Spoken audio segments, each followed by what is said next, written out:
بسم الله الرحمن الرحيم. الحمد لله وصلى الله وسلم وبارك على محمد وآله وصحبه وسلم تسليما كثيرا. أما بعد، مسيب جلبة الدنيا. السلام عليكم ورحمة الله وبركاته. حريكم ناتو دوكاري هانده يوتو سيدا أندين تنيرين في alhaali diina men kan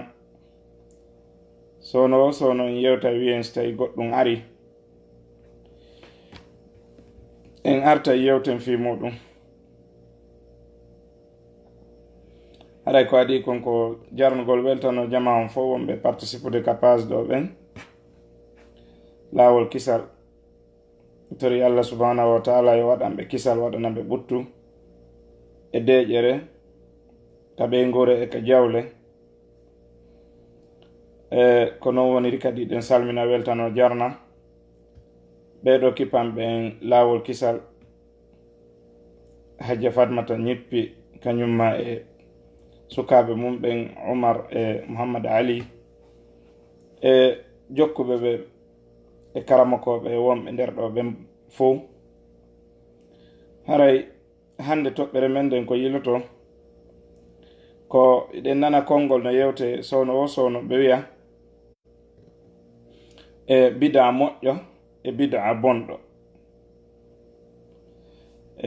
Jon noon ko wiyeten kon sowno no hanine ndeɗɗo hino yewta ka nder diina, taw hara himo ƴellitani nden hunde nde o yewtata ɗon. harana yo yewtir lokko ma ɓay tun himo faala yewtude, ma ɓay haray himo nunnana, himo jaɓana, himo jentitana, haray o yewta tun. haray pullo fuuta no wi'i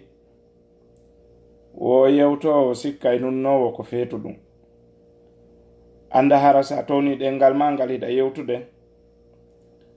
ɓe nana yewtere ma nden ɓe faama nde, tawa an a anda koye honɗum wonɗa, kamɓe hiɓe andi ko honɗum yewtuɗa. haray hande koko wiyete bida yallino ka nder islam, ko wiyete bida moƴƴo kajumma e bida bonɗo. haray ko ɗum ɗo yewteten fi muɗum inchallahu taala. haray wa aleykum salam wa rahmatullahi wa barakatuh. mi salmitike on fof. ko adi kon ko en andu wondema joma tabaraka wa taala ne linelaɗo sallllahu alayhi wa sallama o yamiri ɓe yoɓe yottin ɓe timmina nelal ngal. Allah wi ya ayuha rasulu balligh ma unzila ilayka min rabbika fa in lam taf'al fama ballaghta risalatahu wallahu ya'simuka minan nas. hey ko an yo nelaɗo yottin ko iwri kon ka jomi maɗa ko yamiraɗa ya yottin kon. si woni a mari hunde wotere ma a suuɗi hunde wotere nde a yottinali, haray no wayi wasi a yottinali ay hunde dan ko ya yettin fo. haray kadi hanana annabajo hay e goto nde o janfo. ko waɗi noon si tawi woni on tigi o hoolama, o ƴettama, o jonnama oɗo responsabilité ngal ɗo nelal joma tabaraka wa taala yo yottingal e tagore nden, hananamo ka o suuɗa ɗon ko foti e fanɗude ko waɗɗimo ko yottingol kala ko jonnakum fo. jonnon Allah tagata yimɓe ɓen o ndaara ka nder ɓerɗe maɓɓe, o suɓo e nder maɓɓe woɓɓe ɓe o ƴetta nelal makko ngal o jonna,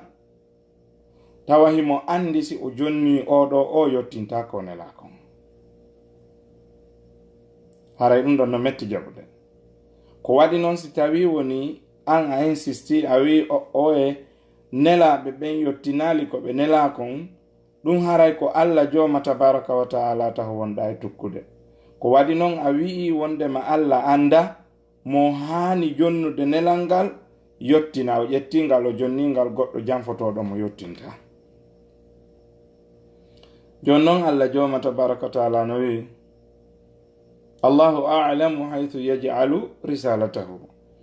ko Allah woni ko andi o honto o waɗata nelal makko ngal, kanko mo andi konto o waɗata ngal. La yus'alu amma yaf'alu wa hum yus'alun, o landitetake ko won ɗum o waɗani ɗum ɗo fiyon ɗum o jonnani oɗo o jonnali oɗo.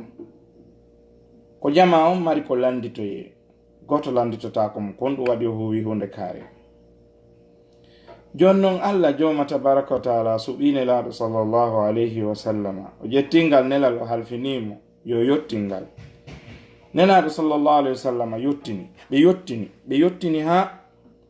ɓe yewti en ko honno goɗɗo natirta e nder burgo. Ɓeyni ko ya natir nanal mangal yaltira nyamal ngal. Ɓe yewti ha ɓe wi wondema si o natika nder burgo, si o joɗike mo huntude haaju makko yo ñoƴƴitorka sengo nano haray ko woni e yaltude konko telen ɗo wontiri. Ɓe accali ɓe ɓeydi kadi ɓe yewti ha ɓe yewti alhaali hakkunde on tigi e ɓeygu makko ka nder danki si tawi ɓe walike. Ɓe inni wo ko ya jangu du'a on si ɗarendude e ɓeygu maɗa, Allahumma jannibna shaitana wa jannibi shaitana ma razaqtana. Ɓe yewti ha ɓe firtani sonnajo on alhaaliji makko ɗi o wonata ɗin e sa'i sihimo wuppude fewndo honde o laaɓata, kon woni alamandeji laaɓal makko ngal, kon ɗum hollata wondema o laaɓi. Si o laaɓi ko honɗum woni ko du'a wadde. Si ari ka diina ɗiɗo piiji ko yewteteɗi, kono si ari hakkunde men a taway min e ma hino sattani en ka wowlen sifa ɗin ɗon haalaɓe no mettani en fi,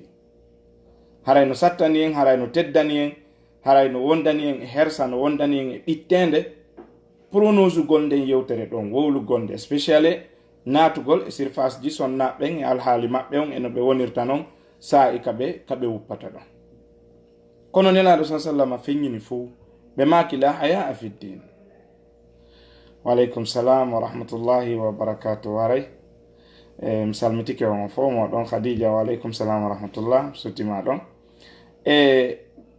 Tigi tigi se wattanila e sifa ɗiɗo piiji en taway rasulu sallallahu alayhi wa sallam o wakkilike yottingol ngol, o accali hay hunde, o expliqui, o détailli fop fiye en faamu. O yewta hay o suɓano woɓɓe ɓe nguli ɓe jomba. Goɗɗo go ara nami ɗo faala jombude nelaɗo maka yahu jomboya kaarijo ma yahu jomboya ka kaariɓe en. Ɗum waɗi woɓɓe go jomba ɓe ara ɓe inna nelaɗo min mi jombi. Nelaɗo inna ko façon honnu e sonnajo jombuɗa, ɓe inna ko kaarijo ko ni e ni o sifori. Nelaɗo maka hayno jomba sifa oɗo e sifa oɗo kon ɗum andinma fijidaru hakkunde sonnajo on e modi muɗum. Nelaɗo yewti sifa ɗiɗo piiji fuu ɓe accali hay hunde. Joni si nelaɗo yewti ɗiɗo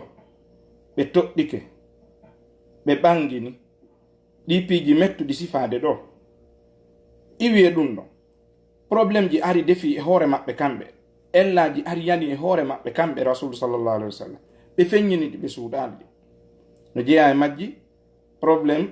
ngiñede nene Aisha radiyallahu anha wondema ɓe wani zina. Suratul Nuri jippi ɓangini laɓɓini feññini wondema nene Aisha waɗali ko ɓe yewta ɗo ko. Haray ɗum no hulɓini ha feƴƴiti. Ɓe ɗon landi wo ko honno goɗɗo combatirta ñanne ma sifa ɗum miɗo tañƴini en wanno vidéo go fi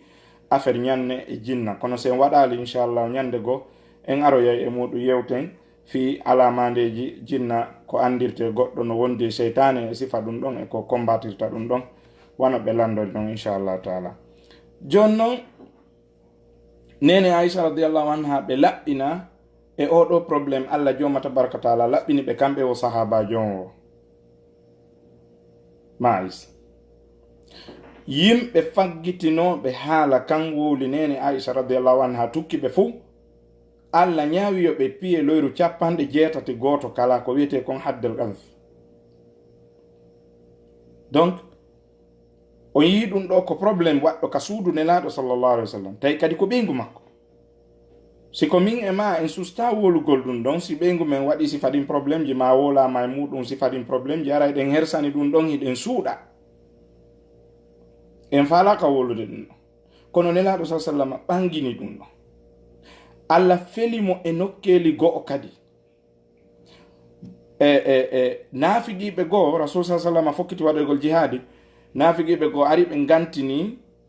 nelaɗo yehi acci ɓe ari ɓe woli probléme ji maɓɓe ɗi, nelaɗo maki gasi mi ɗumannike mi yafanike on. Allah joma tabaraka wa taala addi aya qur'ana afa allahu anka lima adinta lahum. Allah yafanike magoy, kono ko fi on ɗum waɗi si accituɗa ɓe wiɗa yo ɓe yahu, hayno habboɗa ha nana ko on ɗum jaboto. ɓay ɓe ko naafigiɓe ni fu suwaɗaɓe ɓe no wawno yawde guere on, kono ɓe yilti. Nelaɗo ɓangini ɗum ari ka qur'ana, nelaɗo weƴƴiti few ɓe suuɗali hunde. Bal Allah feli ɓe e nokkeli go'o kadi, ñande ɓe nanguno hefera ɓe kafato Makka, ɓe joƴƴini ɓe ha ɓe gayni, ɓe inni ma dhannukum anni fa'ilum bikum, kon ɗum sikkuɗon mi waɗay on al yawma hande. ɓe inni an ko a neɗɗo tedduɗo ko a ɓiɗɗo tedduɗo ko a ɗum e ɗum, ɓe manti ɓe ha ɓe gayni. Nelaɗo sallallahu alaihi wasallam maki idhabu fa antum tulaqa, yahe mi acciti on. Allah joma tabaraka taala jippini aya qur'ana feli nelaɗo sallallahu alaihi wasallam, ma kana linnabiyyi walladhina amanu an yakuna lahum asra hatta yudkhina fil ardi, an yakuna lahu asra hatta yudkhina fil ard aturiduna arada alhayati dunya. Allah joma tabaraka taala feli nelaɗo sallallahu alaihi wasallam hanana annabajo nde o heɓata dahaɓe kanko e gonɗinɓe Allah ɗimmoɓe makko ɓen ha ɓe ɗuɗɗina wargo ngon, ɓe wara hefere ha ɓe moƴƴa. Ka haray ko fiyake aduna on faala ɗon, ko jawdi aduna ndin faala ɗon, waɗi si jogi ɗon ɓeɗo tun accitu ɗon ɓe ronko ɗon ɓe warde. Tawi Seydina Omar bunil Khattabi wi waren ɓe fof ɓe ala hoolare.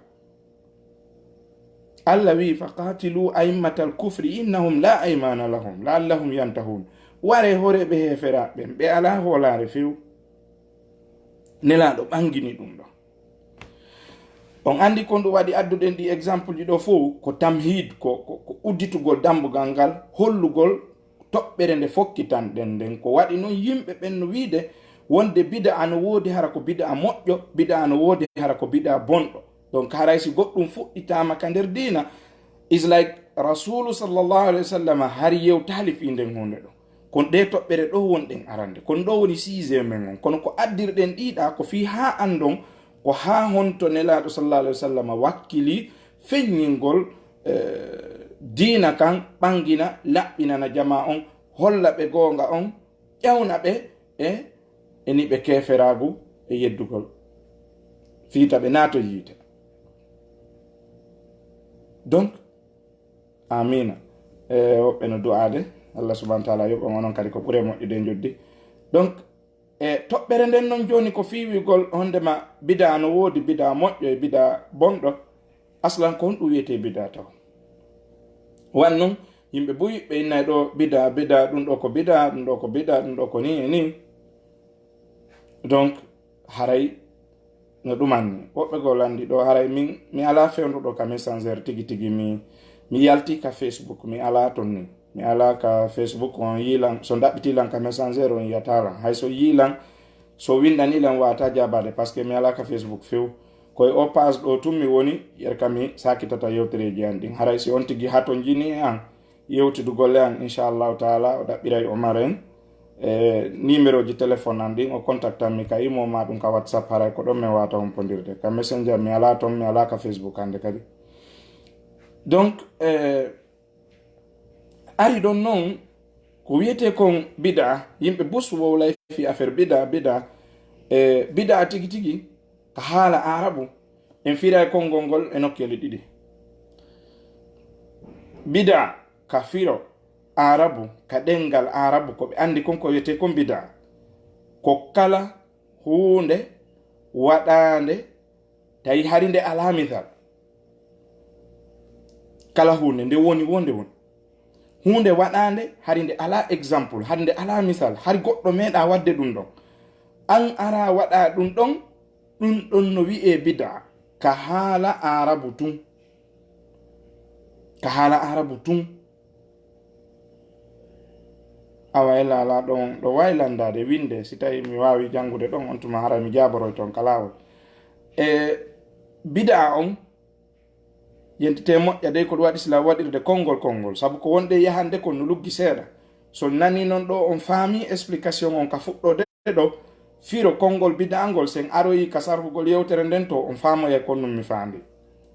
bid'a ka haala arabu ka firo arabu tun ka haala tun wona ka sariya dey ka haala arabu ka ɗengal arabu ka communication ko wiyete bid'a ko hunde huwande nde tawata nde ala misal few nde ala exemple few bi mana hari goɗɗo waɗali sifa ɗum non wiyete bid'a mi jonnay on numéro an on kono ina ɗo joni son ɗumanni ke o windoyay ka messenger o page ɗo on windoyay e messenger o page ɗo on tuma mi naɓanay on numéro ji ɗi inchallah jaɓi donc bid'a on ka haala arabu ko waɗugol hunde nde tawi nde ala misal few ɗo noon si on faami on anda e wondema ɗum ɗo no yowodiri e dewal ma yowodira e dewal mana ko kala hunde waɗande kono haala nde ala misal few ko ɗum ɗo wiyete bid'a ka haala arabu ka sharia noon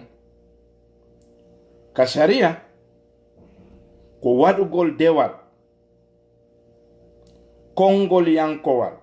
wowletengol ma kuugal yankowal huwetengal action ma fiɓande yankowal ko goɗɗo fiɓi ka nder ɓernde mum ga o wi'i wondema ɗum ɗo lam wadde ɗum ɗo sabu miɗo faala rewgol Allah jonnon konko o considiri ɗon ko dewal si tawinde alaka qur'ana ngal dewal ɗum si alaka qur'ana alaka hadis nelaɗo sallallahu alaihi wasallam ala e imamuɓe ɓen nayo aboubakir e umar e usman e ali ala e sahabaɓe ɓen andaka e maɓɓe few nden hunde ɗon wiyete bid'a ko ɗum ɗo wiyete bid'a hunde huwande ka nder diina ƴettande wondema ko dewal imma hara koko wowla ma koko huwa ma koko fiɓa ka nder ɓernde ga deke ƴettama ko dewal ko ɗaɓɓirɗum baraji ko ɓadorɗum Allah si woni alaka qur'ana alaka sunna nelaɗo sallallahu alaihi wasallam en général bi mana andaka e nelaɗo andaka e sahabaɓe makko ɓen nden hunde ɗon ko bid'a wiyete ko ɗum ɗo wiyete bid'a ko ɗo noon wonɗen arde nde toɓɓere ɗo wonɗen arde jonnon no woodi woɓɓe wiwɓe wondema bid'a no woodi bid'a hasana bid'a sayyi'a bid'a moƴƴo bid'a bonɗo ɓe dallinori hadith seydina umar bun al-khattabi radiyallahu anhu moɓuno sahabaɓe ɓen ɓe naafi salatu tarawih woɓɓe inna qiyamul layl naafugol ngol ka suumaye ko ko naafeten ka suumaye ɓe naafi o mooɓi jama on ɓe naafi o jindi hakkunde ton o wi ni'matil bid'a hadhihi ɗum ɗo moƴƴi e bid'a o hadith ɗo ko hombo fillimo ko abdurrahman ibn abdul qari filli hadith o ɓe ƴettiri oɗo as an advantage innugol wondema bid'a no woodi moƴƴo nde wonno juulgol ngol ɗa jemma ɗum ko hunde moƴƴere ko dewal ko ɓadorɗum Allah donc seydina omar bun khattabi radiallahu anhu inni ko bid'a idan no moƴƴi haray ɗo hiɗe ruttira konngol maɓɓe ngol ɗo piiji dan toɓɓere aranere nden pis e ko ruttirten ɗum ɗo kon wondema o hadith ɗo wona o dalilu sellugol woodede bid'a moƴƴo ka nder diina. kono woni dalil on ko nde tawde rasulu sallallahu alayhi wa sallama julni jama on oɗo qiyamul layli maɗum salatu tarawih ɓe julniɓe ɓe julnunoɓe ñande goo nde ñande kadi ɓe yalti ɓe julni ɓe nde ñande kadi ɓe yalti ɓe julni ɓe nde ñande mum ɓe yaltali sahabaɓe jooɗi ka julde ha subaka feññina rasul sallallahu alaihi wasallam ari ɓe juuli ɓeyni wo mi yi ko waɗɗon kon jemma c'est à dire argol ngol jooɗo ka juulirde habbomi fi yomi arna fen ari mi ɗanaki kono mi arali tum ɗum woni mana yewtere nde ɓe wi noon kamɓe ne laaɗo wo ko honɗum waɗi mi yaltali mi jokkidiri julnugol ɗon ko fiimi ɗo huuli wota farle e dow moɗon hara on townoyta ndarangol mofte an ɗen fi wota ɓe heɓu probléme fi wota farle e dow maɓɓe hunde tawa ɓe townoyta huwugol nde donc ɓe ɗo maketeɓe Ada Haroun Sow haray on ƴettoyay on tuma numéro ji an ɗin ka messenger no dolla yewten fi nden toɓɓere ɗo moƴƴanan inchallah joni noon dalil on rasul sallallahu alaihi wasallam waɗi kañum idan ɓe mooɓi sahaba ɓen ɓe julidi e maɓɓe ɓe wi ko honnum haɗi ɓe kontina ko fi wota farle e dow sahaba ɓen ma enen mofte maɓɓe ɗen tawa en townoyta nelaɗo darani en enen ɓe darali fi hoore maɓɓe ɓe dari sulfu men on enen toɓɓere aranere nden ɗon ɓaynon nelaɗo maayi feƴƴi Aboubacry ni Siddiq Umaru laamike Umar laamino duuɓi 10 e ko fawi kaka laamateri makko o mooɓi jama on e dow hunjiɓe Qur'ana ɓen ɓen ɗon julna jama on sabu honnu sabu reason ko nelaɗo sallallahu alaihi wasallam haɗirno kontingol julnugol jama on kon ka julirde iwi woni hon ɗum fatagol nelaɗo tawi nelal ngal acciti darike lanni timmi dina kan timmi donc hande kadi ɓe tanƴinaki wahayu no iwi dow ari farli ɓe hunde e ɓaawo nelaɗo sallallahu alaihi wasallam donc ngol kulol ɗon iwi donc si ɓe mooɓi ke ɓe juuli ella ala e muɗum toɓɓere ɗimmere nden ko honɗum waɗi seydina Umar ibn al-Khattab radiyallahu anhu maaki ni'matil bid'a hadhihi ko tawde hari e zamanu nelaɗo ɓe wanno ha e dumunde ɓe darti ɓe kontinali jama on watti juulugol ka cuuɗi muɗum goto kala wona imamujo ɓe gure mum nden ɓe juula ɗon hara ɓe fottata ɓe fo nokku goto julna goto kala woni ka suudu mum no julna ton ko ɗum waɗi qiyamu layli on no sella ka wona ka ɓeygure ma antun e ɓeygure ma nden juulon hara ko an woni on e julnude ma ɓiɓɓe ma julna tan si ɓe hunji ma mo faalaɗa o no sella hara e haali ka juulirde na probléme sabu ko ɗum wonno lasli donc iwtoy ɗon ɓa feƴƴi ene laaɗo ari Aboubacry tawi kadi ko noon sanzali duuɓi ɗiɗi e ko fawi ko laami ko fof ɗum ɗon sanzali iwi e makko kanko Aboubacry ari e Umar o ari noon o wurniti konko rasulu sallallahu alayhi wa sallam waɗno mooɓugol jama on e dow hunjiɓe Qur'ana ɓen ɓe julna ɓe o wi noon ni'matil bida hadihi ka wurnitugol ko rasul sallallahu alayhi wa sallam waɗno kon sabu on hadith tawde rasul sallallahu alayhi wa sallam julni sahabaɓe ɓen oɗo qiyamul layli ma ɗum tarawih tabiti ka sahihul Bukhari o hadith no waali nder ton seede mum yewtere go arno e sahabajo go o wi wo ñande go rasulu julnuno men ha men sikki men sullotako tay men moggo men wetori idan ɗum holli rasul sallallahu alaihi wasallam na fini sahaba ɓen o mooɓiɓe kadi idan ɗum na bida toɓɓere tataɓɓere nden ko seydina Umar ibn al-Khattab radiyallahu anhu maaki ko ni'matil bid'a hadhihi fandare makko nden kaka lugha wona ka sharia sika ka sharia mi banginaniyo mi wiyon nelaɗo waɗi idan ɗon na bida kaka sango lugha sabu honnu nde tawde hunde nden kontinano kanko non ari o moɓi jama on e muɗum o lerɗiniɓe yo ɓe kontin juulugol e yimɓe hunjiɓe qur'ana ɓe tawhata ko ɓen ɗon arduto donc o wurnitiri ɗon ko rasulu sallallahu alaihi wasallam fuɗɗino ha e nokku dartiɓe kontinale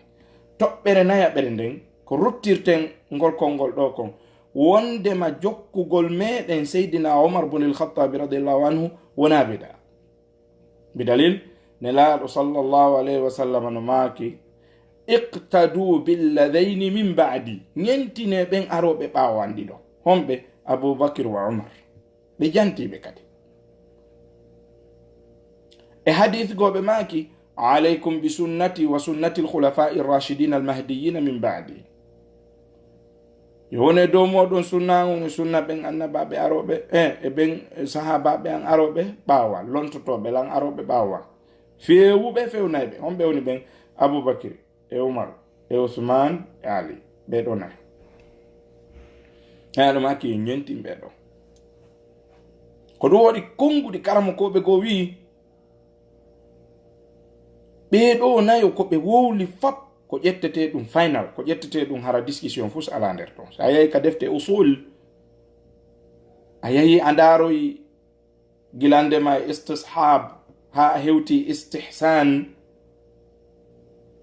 e ɗiɗo masailuji masail al khilafiya ko wiyete kon al istishab wal istihsan wal istislah wal masalih al mursala ɗiɗo sa yahi ton a yi ay kaɓe yewti dallinorgol konngol sahabi ko wiyete kon qawlu sahabi oɗo kadi no tawa ay ko istihsan e istislah e qawlu sahabi shar'u man qablana e masalihul mursala ɗiɗo kaka usul hino lutodira e majji hino jeeya e majji toɓɓere nden qawlu sahabi konngol sahabajo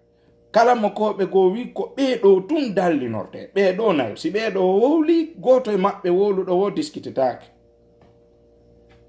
woɓɓe maɓɓe kadi tentini ɓenni aboubacry e umar si ɓeɗo wowli diskitatake woɓɓe kadi tentini ɓenni aboubacry si o wowli diskitatake nelaɗo noon no maki nokkugo e hadith go kadi alhaqqu ma'a umar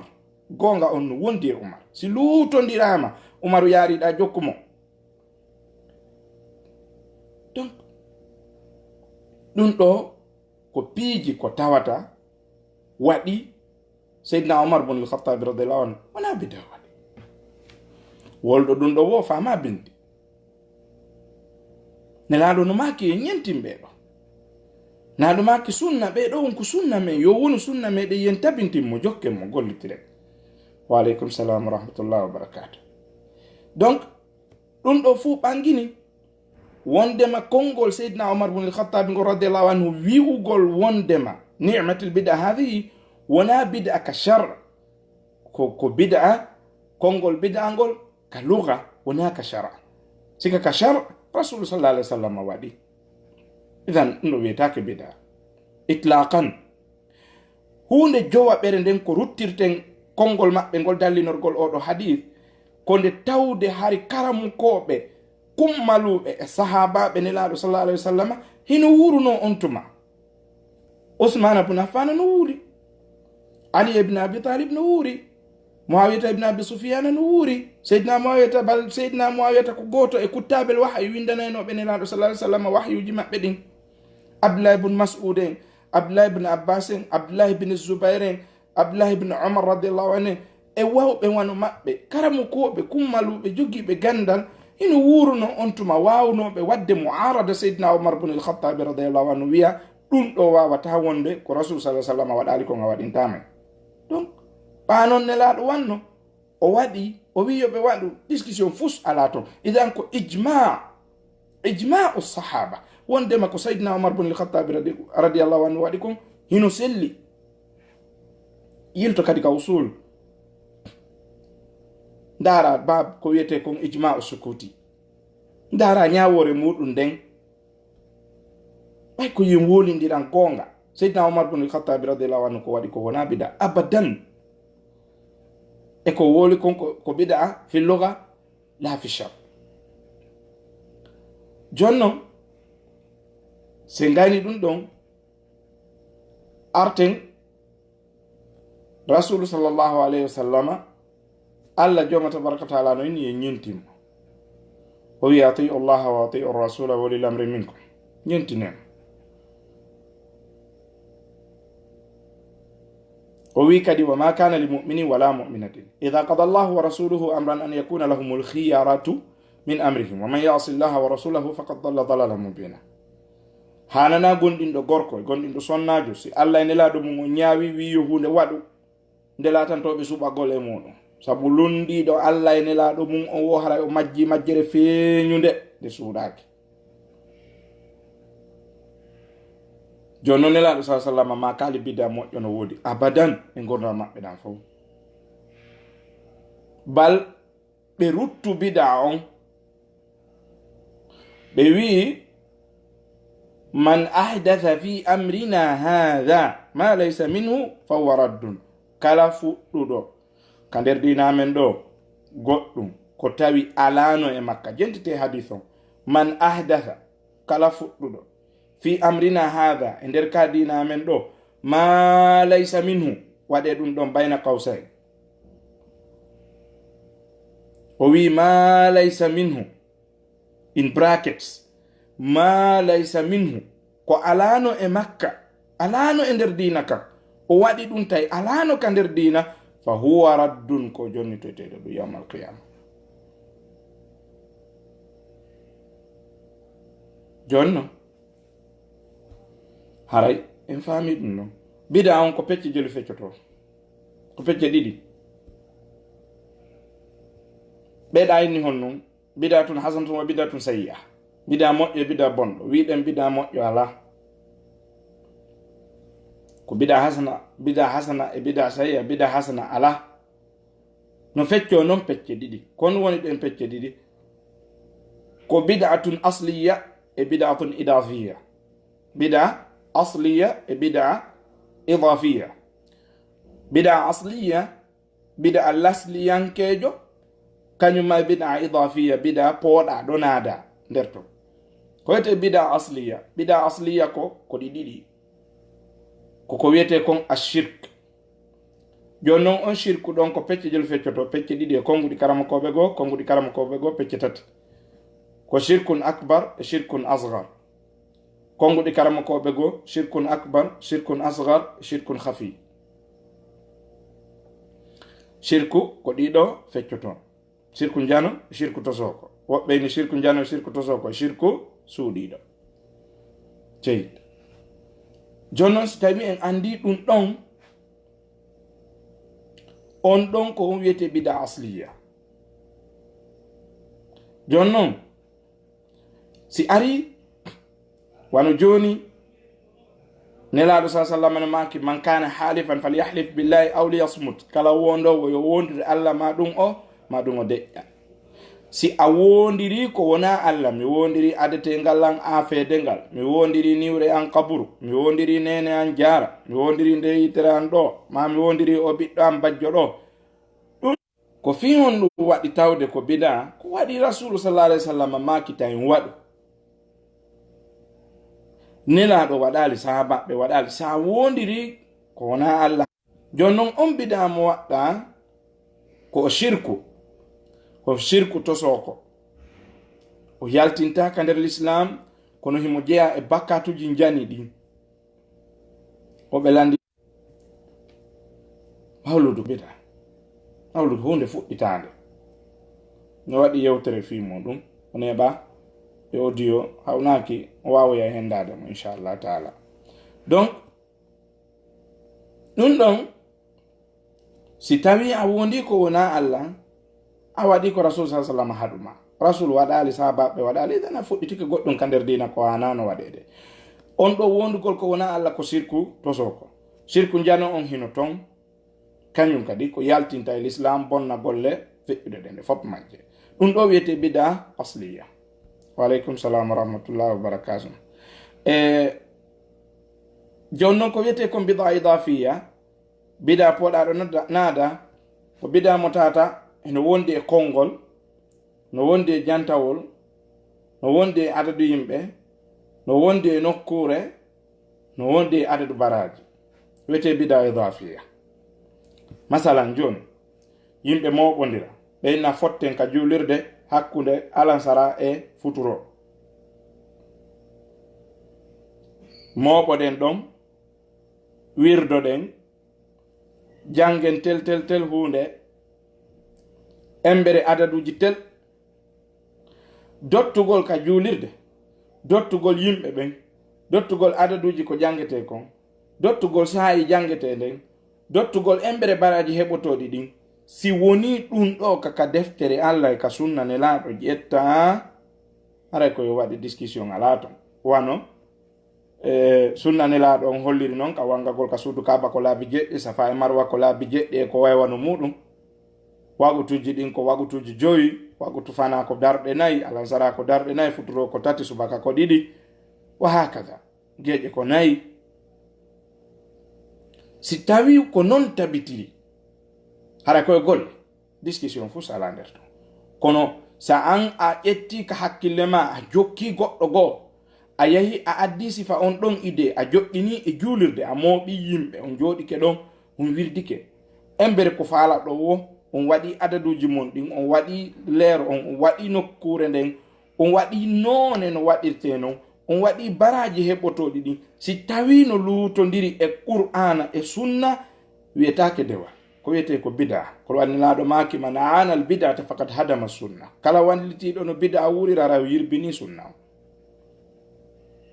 jonon kon wiyete wird ka haala arabu ko hunde ko tata goɗɗo waɗay ɗum frequently, sono waɗay ɗum ɗon haray mo continue mo duumi e muɗum, hunde ko duumotoɗa e muɗum tum en général. misal joni wiyen goɗɗo no hunjade Qur'an, mo mari noon sa'iji par jour, ñande o ƴettay 30 minutes ma 1 heure de temps o janga juzu Qur'ana timmuɗo, ñande wo ɗum ɗo ratata. so waɗi ɗum ɗo ko jokkidirta ɗum ɗo comme par jour e on ɗo leer ka rewto on Qur'ana ɗon, ɗum ɗon no wi'e wirdu.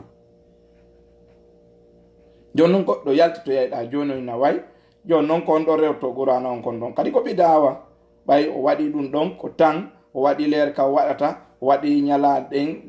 nder wikkon fo e nder yontere nde fo mayre o janggay ɗo embere o leer ɗo ko biɗa non, parce que nelaɗo sallallahu alayhi wa sallam waɗi ɗum. goɗɗo arno ñande go salmini ka rasul sallallahu alayhi wa sallam ka dambugal ka yaasi tawi ɓe ka nder suudu ɓe jangude,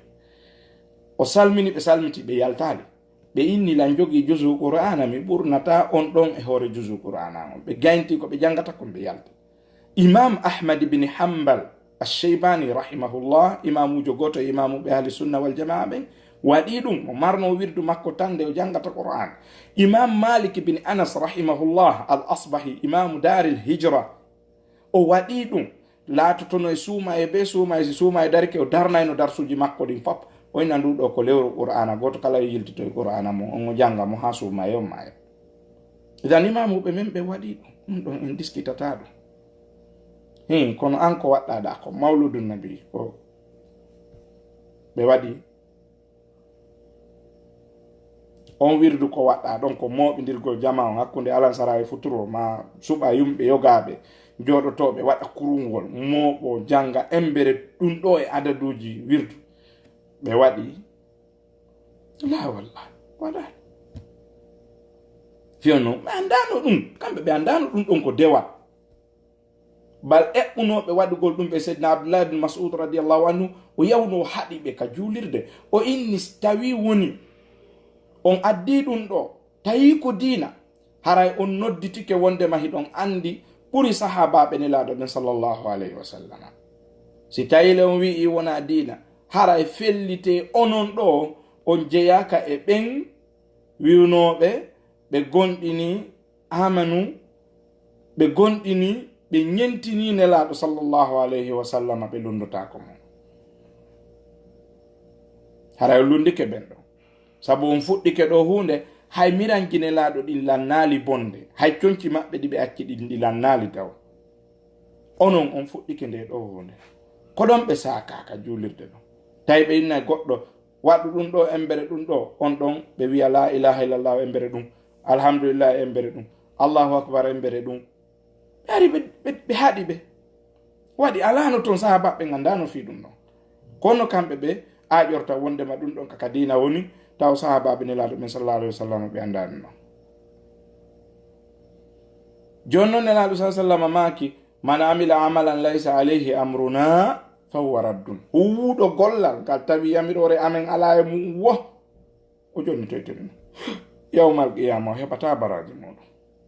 wiyete bida nelaɗo sa sallam maki kadi fa inna kulla muhdathatin bid'a wa kulla bid'atin dalala kala ko fuɗɗita ka nder dina ko bid'a wiyete kala ko wiyete bid'a ko majjere jonnon jentite de musidɓe julɓe ka usul min jogi ko wiyete kon almantuqu wal mafhum ko wowla e ko faama si ari min babil istidlal ari ka dambugal dallinorgol yuqaddamu almantuqu ala almafhum si ari ka bange dallinorgol haray ko woni addude ɗo kon karamukoɓe no heewi nder ga heɓe faami kon ɗum woni yewtude fi muɗum mo yiltitike ka usul o yiyey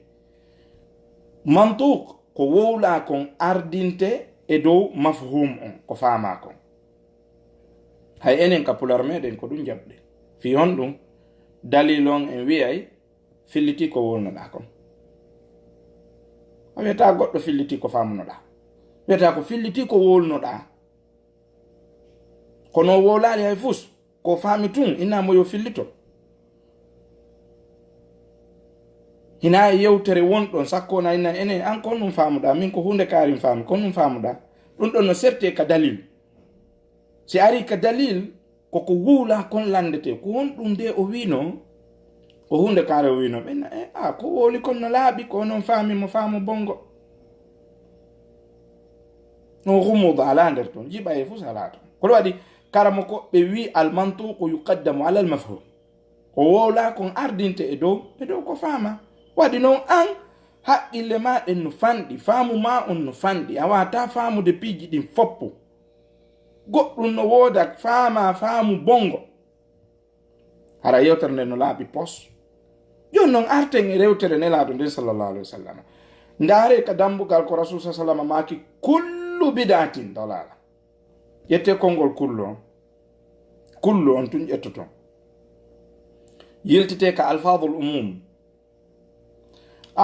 umum hiɗe mari kull e jami e am e qatiba ka ɗiɗo o konguɗi ɗi moftay kala hunde si wona hara istithna si istithna ari ittintingol ari tabitay kono ɗo e ittintingol arde accata hay fus moɓay fop dalil on kaka qur'ana yiltitoto ɗen allah joma tabaraka wa taala inni kullu nafsin dha'iqatul maut o wi kullu kala wonki meɗay mayde ɓe wiɓe ɗo wondema bida moƴƴo no woodi haray ɓe wawi yaltinande en ɗa kadi yoga e yimɓe ɓe mayata kullu nafsin dha'iqatul maut allah wi kullu o wi kullu man alayha fanin kala ko woni ordile ɗo lanna e rappa few iwa e ɗow fes o wi kullu o ittitale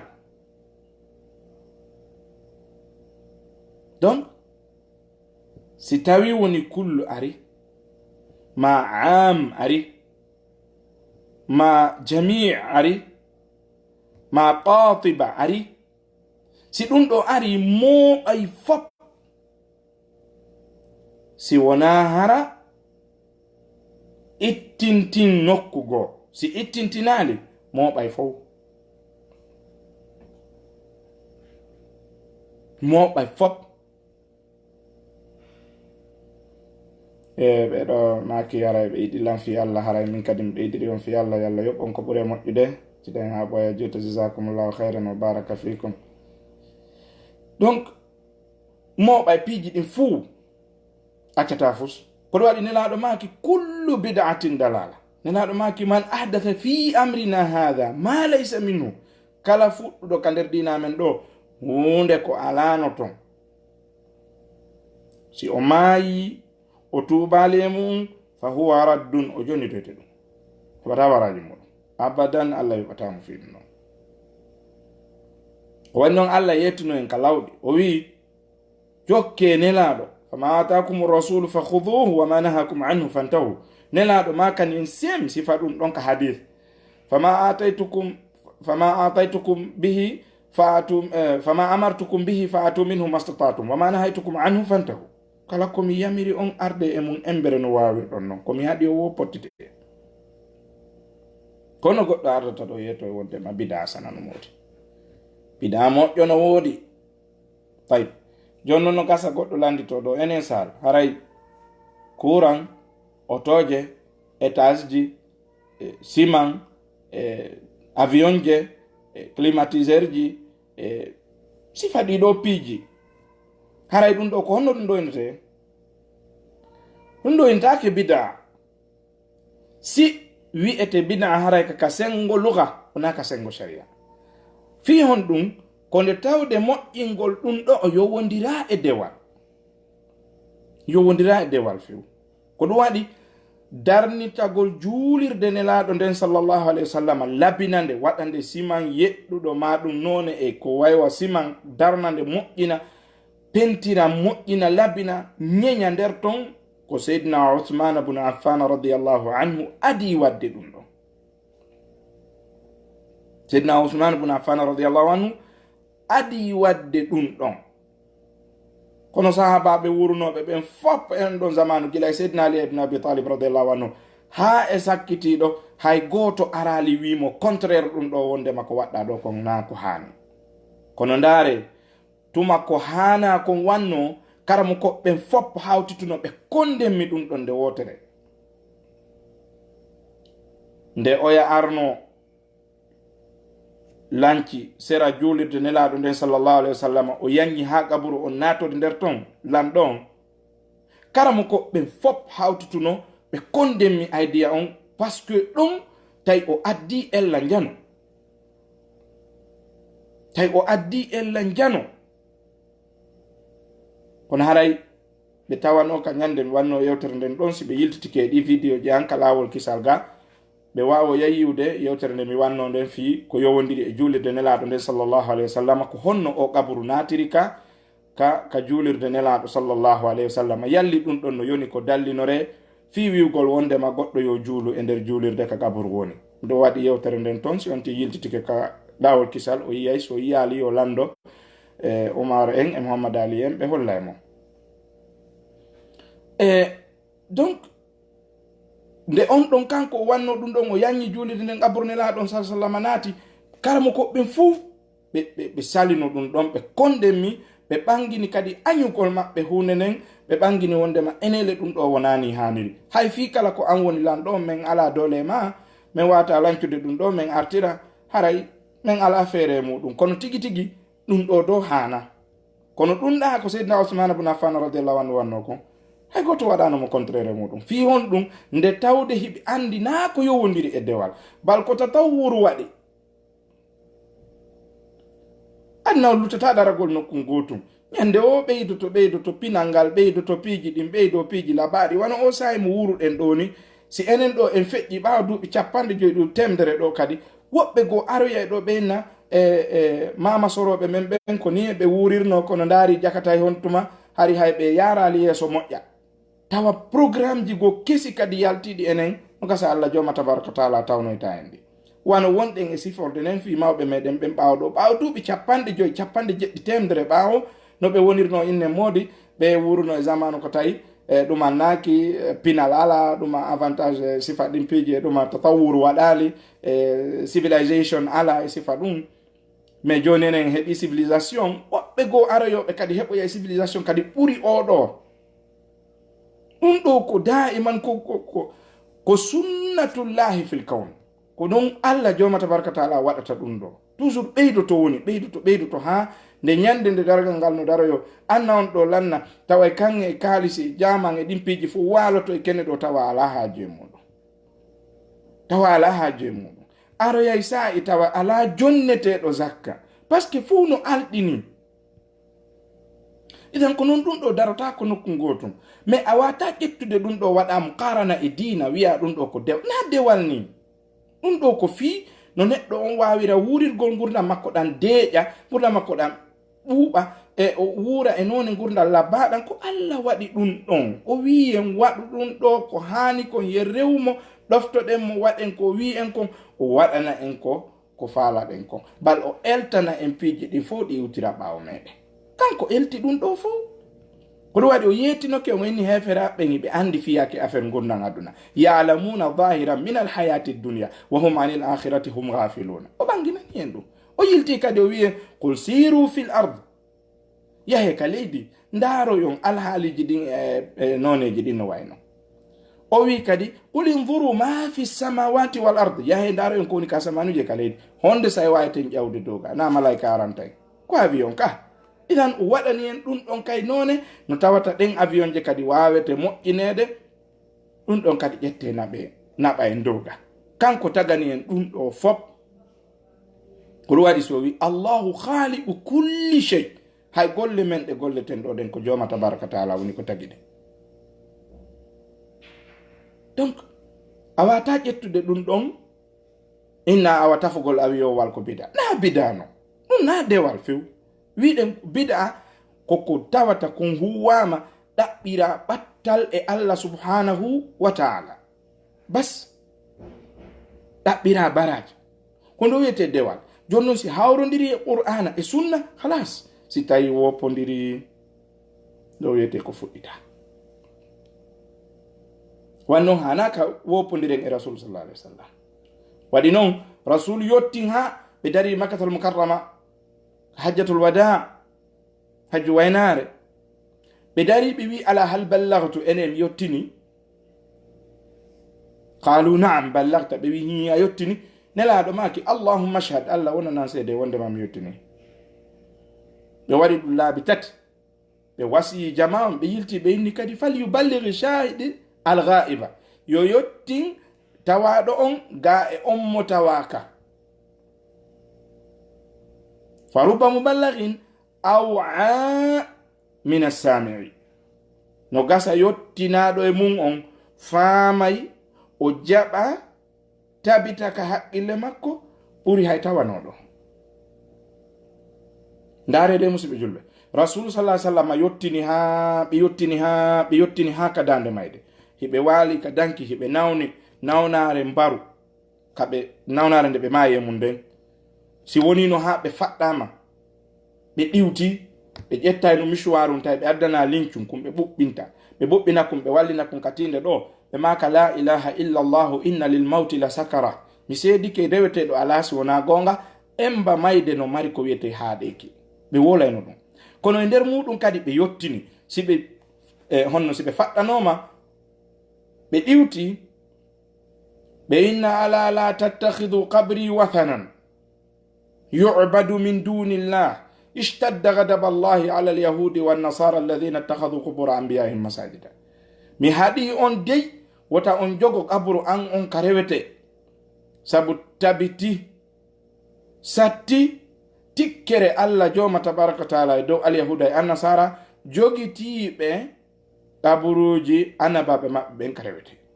nelaɗo haɗi en ɗum few ɓe maka kadi allahumma la tajal qabri wathanan yu'badu min dunillah allah wota waɗu kaburu an on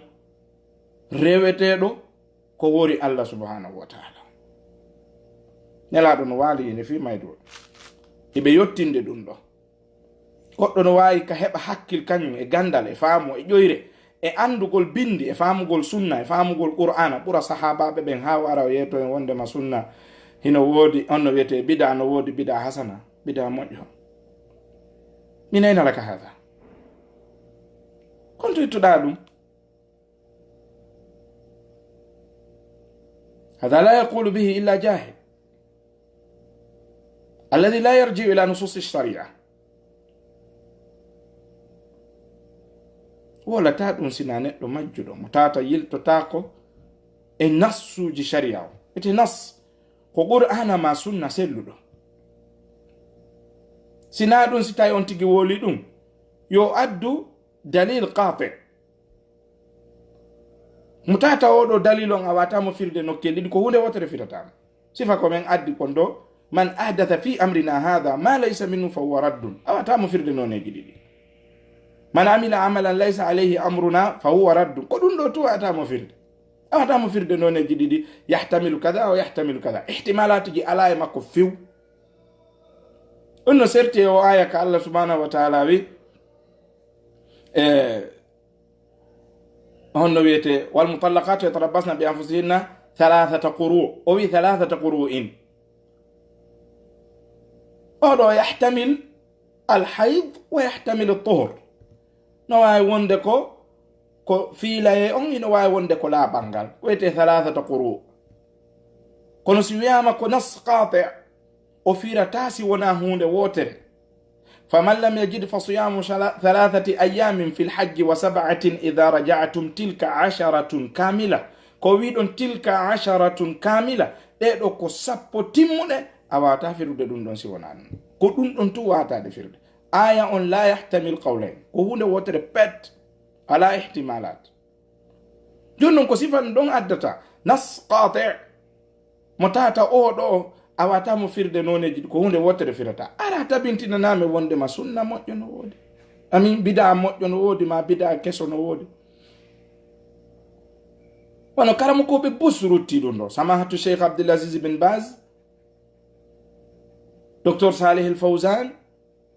ابن القيم الجوزية كزاد المآد في هدي خير العباد الاعتصام للإمام الشافعي للإمام الشاطبي دفت بوس السنن والمبتدعات وما لا أصل له من الدين دفت بوي هنا تونو مانجيني وندما دون دو ngol kongol ɗon ngol sella few wi'ugol wondema bida no woodi bida hasana e bida sayyi'a bida moƴƴo e bida bonɗo ala abadan bida ko bonɗo tum woodi bida ko bonɗo tum woodi bida moƴƴo ala kala non fuɗɗitiɗo ka nder dina ɗo hunde ko tata walana dalil muɗum o heɓoyta baraji mum ɗi yawmal qiyama ko ɗum waɗi neɗɗo kala nde yimo waɗa dewal yo eto o lando karamo koɓe yongitorteɓe ɓen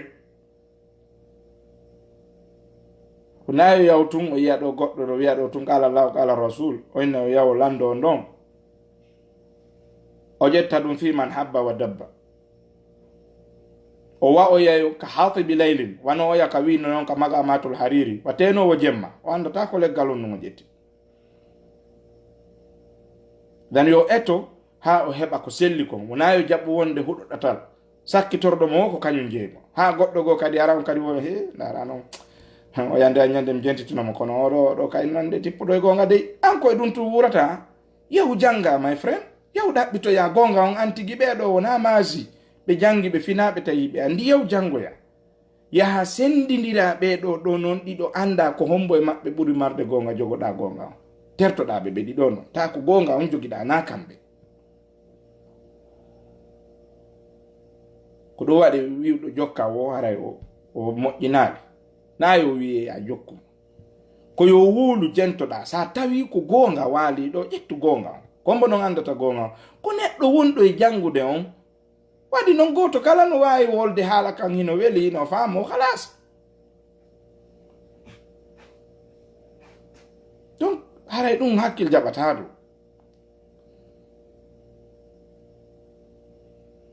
eywa ko ɗum man ahdatha fi amrina hadha ma laysa minhu fa huwa raddun eywa donc haray ɗum ɗon ko hunde ɓangude hunde laaɓude ko hunde ko neɗɗo ko hani watta nde ilaara musidɓe julɓe tedduɓe mi faala darade ɗo inchallahu taala mi jutinanaari o yewtere nden ko nene gotojo moɗo on Issa Sall mo pita waare ya leymiro depuis Arabie Saoudite Madinatul Munawwara haray mi salmini on goto kala inde muɗum e yettore mum kala ka wawi wonde nderan naw yimɓe ɓen waɗiɗo yewtereji ma jarni ma addiɗo du'aji yo Allah subhanahu wa ta'ala jaabi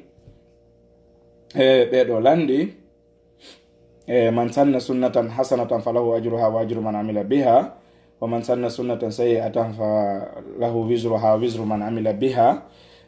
eske oɗo hadis no selli ka o sella inchallahu taala mi ƴellitoto e hadis on mi ɗaɓɓita sellugol makko ngol kono miɗo andi sabu argol hadis on karamakoɓe wi wondema sahaba ɓe jooɗi noon e laaɗo sa sallam yewti fi affaire ittugol sadaka sahabajo go yacci kisan o yehi o itti sadaka o junni fi hon ɗum fi lerɗingol heddiɓe ɓen fi yo kamɓe kadi ɓe yacco ɓe itta andi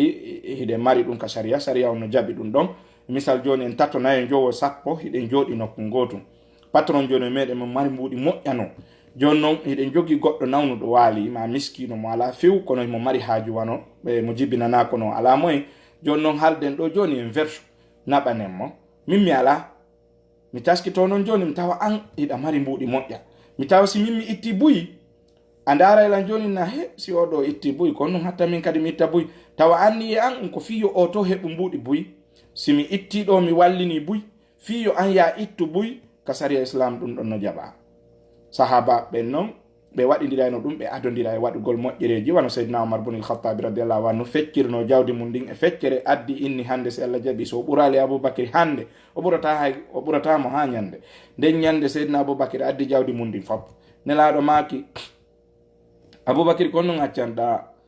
ɓengure ma nden woni mi accaniɓe allah nelaɗo mum oyni umar ko non accanɗa ɓengure ma ɗen wondi feccere nden seydina omar wi gila hande mi teɗota ko aboubacry saabu mi ɓuratamo aduna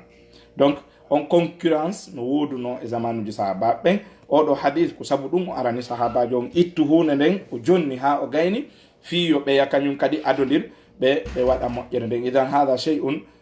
ma'rufun wa matlubun wa jayyid mubahun fi shar ko sellina kasaria joni noon amma innugol joni man sanna sunnatan hasanatan falahu ajruha wa ajru man amila biha wa man sanna sunnatan sayyi'atan falahu wizruha wa wizru man amila biha ko sunningol hunde bonde nde tata nde ɗo daginaka ka nder islam hayɗo kadi son wattanila nelaɗo makani honno wiyete bida hasana o bida sayyi'a ɓeyni sunna hasana e sunna sayyi'a sunninɗo hunde ka nder dina tata ɗum ɗo allah subhanahu wa ta'ala newnali nelaɗo sa sallam newnali ta hunden ko hunde bonde andi ɗo na ƴettande dewal ɗo na dewal goy ko wi'ugol est ce que no moƴƴi ka hino boni ko ɗo wona darede pesindire joni noon sino wiya no moƴƴi ko ɗum nelaɗo maki man sanna sunnatan hasanatan sino wiya no boni nelaɗo maki man sanna sunnatan sayyi'atan ɗon na dewal amma si ari hunde nden ko dewal ko ɗon wiyete ko bida mana bida si wiyama ko bida haray ko tawi woni tabitali ka qur'ana tabitali ka sunna joni noon piiji buyi hino woodi ko tata ɗum ɗo tabitali na hay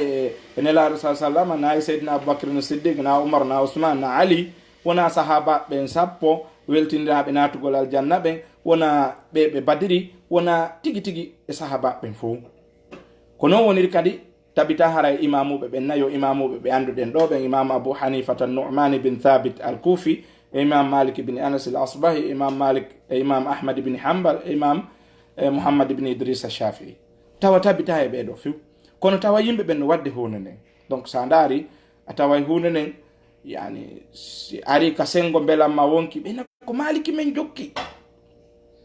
masala si aroyi e piiji gono ton ɓeyna ha menen min fini men tawi jeyi kono si a hay sa fini a tawi si tawi woni hawrodira e bindi ɗin a jokkay tun sina ɗum nelaɗo sa sallam a finno tawi bappa mum e goɗɗum kono est ce que ɓe jokkunoɓe seydina ibrahim annabi ibrahima finno tawi baɓe makko e goɗɗum kono est ce que o jokkunoɓe annabi yusufu finnoɗo tawi baɓe makko en koye moƴƴi kon woni koye ko moƴƴi komɓe woni o jokkuno o inni wattaba'tu millata aba'i ibrahima wa ismaila wa ishaq wa yaqub ma kana lana an nushrika billahi min shay'in dhalika min fadlillahi alayna wa ala an-nas walakinna akthara an-nas la ya'lamun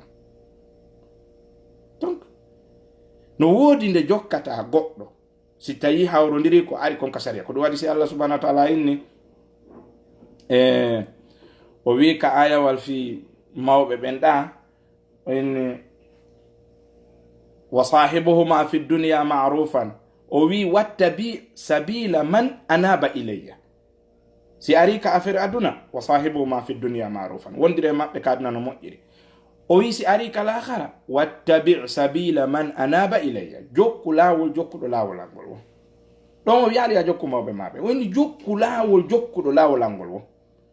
hay lakdariyure nde jangete nden ka meɗen Fuuta Jallo ko ɗum konno nden ni o wi awwalu ma yajibu ala almukallafi ko tashihu imanihi thumma marifatu ma yuslihu alayhi fardu aynihi ka salati o linti ɗon ha gasi o yiltoyi o wi to o wi wa yaqtadi aran ɗum o wi wa yas'al al ulama so heɓi probléme wa yas'al al ulama yo lando jongande ɗen so landike jongande ɗen o heɓi iskal o ɗawi no dagi o ɗawi no harmi o ɗawi ko bida o ɗawi ko sunna o ɗawi o jibike wa yas'al al ulama o landike jongande ɗen kono heɓi tashattutu e muɗum o heɓali kaw daro akhdari wi'imo wa yaqtadi yo ñentin bil muttabi'ina e ɓe ñentinɓe sunnata muhammadin sallallahu alayhi wa sallam sikki ɗo no laaɓi ka no laaɓi yaahi no laaɓi akhdari nde jangete nden kamen tigi taho ko ɗum holli e no laaɓi yaahi iden haray hunden no hulɓini moƴƴa neɗɗo on mo hani watta ndeyla moƴƴa yahugo e piiji ko tata ɗum ɗo hiɗa fellitani hoore ma anda ñawore muɗum haray wonaya eto hanata e muɗum ha heɓa iskal haray ko ɗum woni ko hani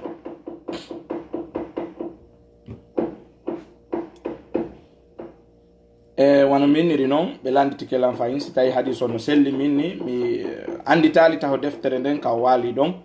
kono inchallahu taala mami addoy mo ɗo waylan contactude ka messenger o page ɗo jonnoya on numéro on inchallahu taala mi nattana on e jawab makko on fi oɗa hadith inchallah haray ko ɗum ɗo won ton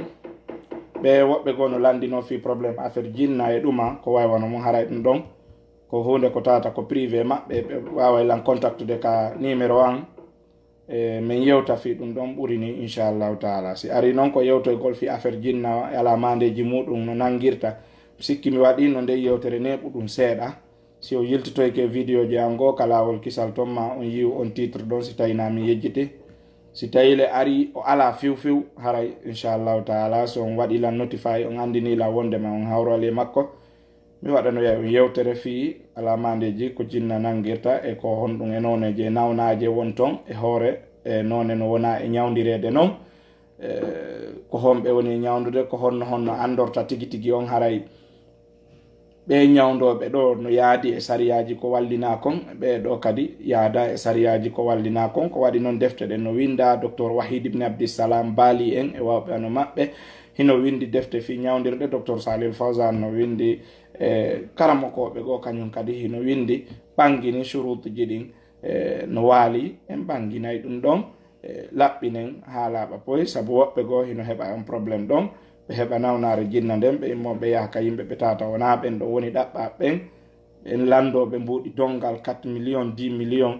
ɓe yoɓa ɗum kadi tawa yalto yaali ka ɓe sikkuno ɗon ala fendi compte hutodiral waɗa ɓe ƴettoya noon si tawi na yimɓe faamuɓe diina ɓe mooɓa yimɓe sunna ɓen fof ɓe ukkay yiite ɓe inna